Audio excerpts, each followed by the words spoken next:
My First Bible presents Joseph, the governor of Egypt. Joseph was left in charge of Egypt. He was 30 years old when he began working as governor of the country. He was a very important person. In the following years, the events unfolded just as Joseph had predicted. There were 7 years of good harvests. During this time, Joseph filled the grenadiers. He built new barns and also filled them in preparation for the coming years.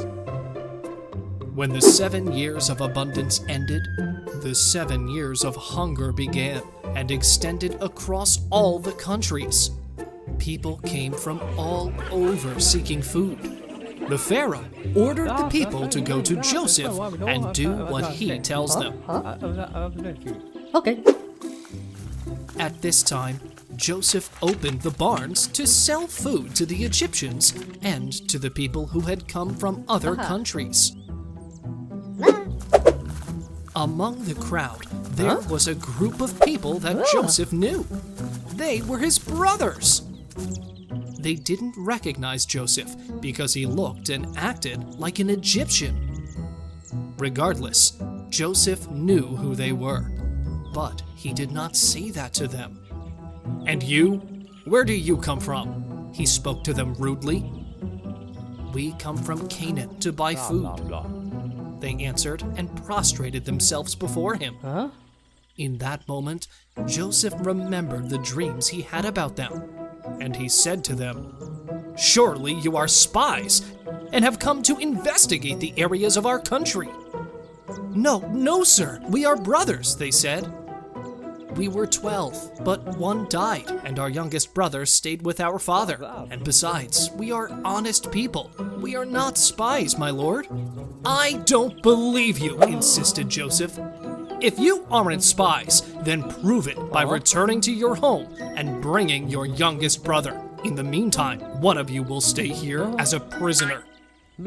Joseph signaled towards his brother Simeon. The brothers were nervous. So Joseph said, "But first, you should all spend 3 days in prison." Then they said, "Without a doubt, we are suffering the consequences of what we did to our brother. I warned you not to hurt the boy, but you didn't listen to me." Reuben spoke. "Now we have to pay for what you did to him." Joseph listened to what they said, and he cried. After 3 days had passed, all of the brothers were set free, except for Simeon. And they were given food to take with them.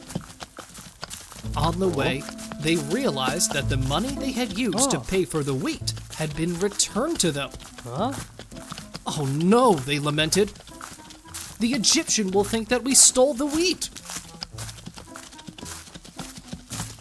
When the brothers made it home to Canaan, they told their father, Israel, everything that had happened. They asked if they could take Benjamin to Egypt. "Absolutely not. Nobody will take Benjamin from me. Benjamin will stay here with me," Israel told them. "You all left me without children. Joseph is no longer with us. Simeon isn't here either. And now you want to take Benjamin?" No. Israel didn't even want to listen to the brothers. Days later, the food that they had brought from Egypt was slowly running out. There was hardly anything left. Once again, the brothers asked for permission to return to Egypt with Benjamin. After all, Simeon was still there, but Israel continued to say no. He knew that would mean saying goodbye to Benjamin. Then Judah, the brother who had sold Joseph into slavery, said to his father, "I will be responsible.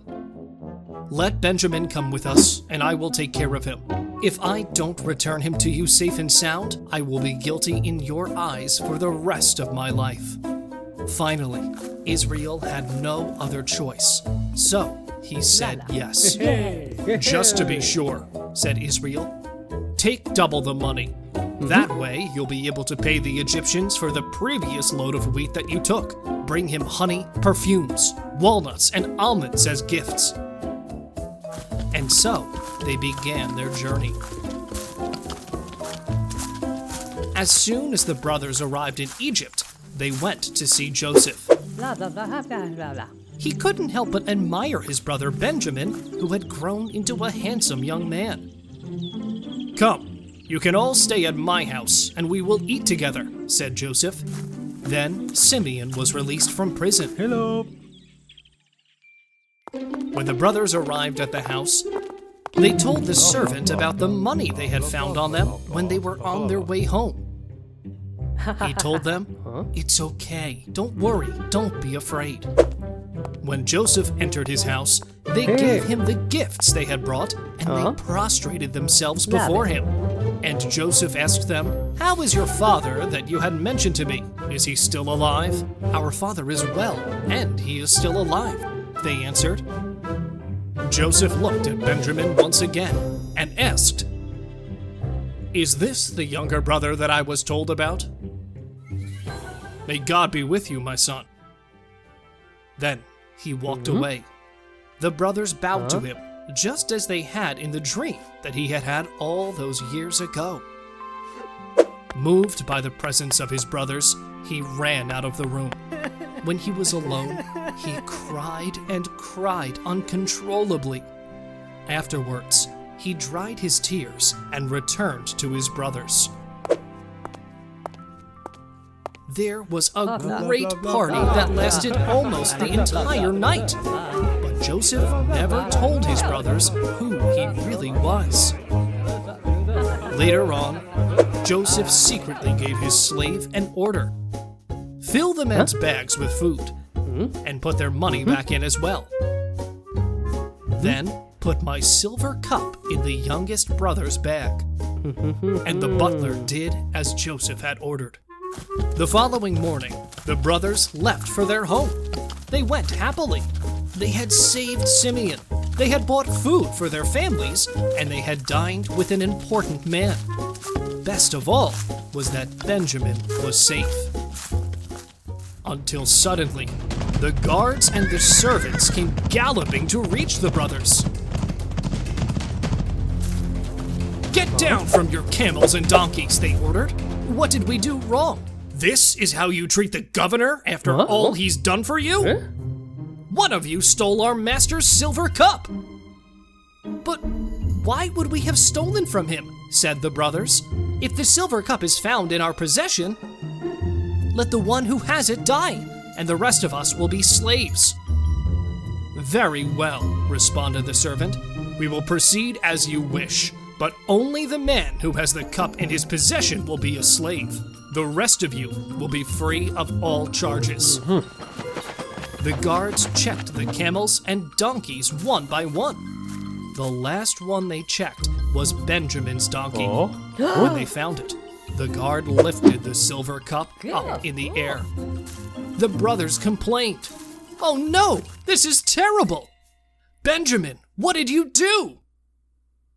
Benjamin was so surprised that he could only shake his head. "But I didn't take it." The guards ordered them to return to Joseph's palace. And there, the brothers begged Joseph. "Sir, we are innocent. We didn't do it," said the brothers. "What kind of behavior is this?" said Joseph. "No, my lord, we are honest men." "Honest men don't steal from tables." "We didn't steal it." "Then explain how my cup was found among your things."